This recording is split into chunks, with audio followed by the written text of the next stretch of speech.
Ndugu wa Tanzania na waandishi wa habari mnaonisikiliza, tumefika hapa kwa sababu viongozi wetu wa serikali na chama kinachotawala wameamua kulibaka taifa hili kwenye masuala ya kidemokrasia. Yote yanayoendelea katika mchakato mzima wa uchaguzi wa serikali za mitaa, hatuna lugha nyepesi zaidi ya kutumia kuliko ubakaji wa demokrasia ulio wazi, usio na chembe ya haya au aibu. Katika mazingira ya kawaida ya kibinadamu,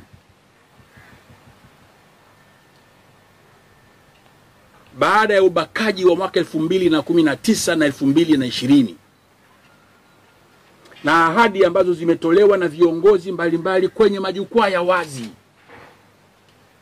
kuanzia rais na viongozi wake wa chama chake, viongozi wa serikali yake, mawaziri wake, bado wanaweza kuwafanyia Watanzania ubakaji wa kiwango hiki, kama vile sisi Watanzania wengine kuna Watanzania wa madaraja mbalimbali, kwamba maelfu kwa maelfu ya wagombea wa vyama vya upinzani eti mpaka leo bado wana shida ya kujaza fomu. Wanaligawa taifa bila sababu zozote za msingi, labda kwa sababu wanafikiri wao wana kinga ya vyombo vya ulinzi na usalama. Wanasahau kwamba kinga ya halisi inapatikana kwa Mwenyezi Mungu.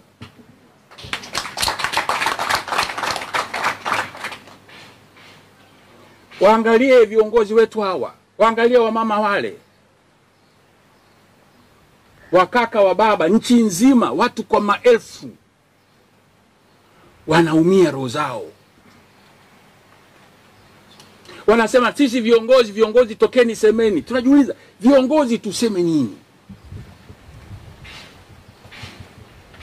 Labda kwa sababu yawezekana kuna baadhi ya vyombo vya habari hata wa Tanzania, labda nizungumzie historia kidogo, kwa sababu wale wa umri wetu tunaweza kukumbuka angalau chaguzi 2-3 zilizopita.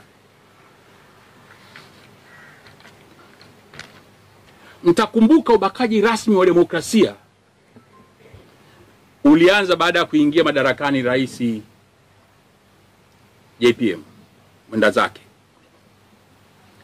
Akafanya makatazo haramu kabisa ya mikutano ya hadhara na shughuli za kisiasa katika taifa,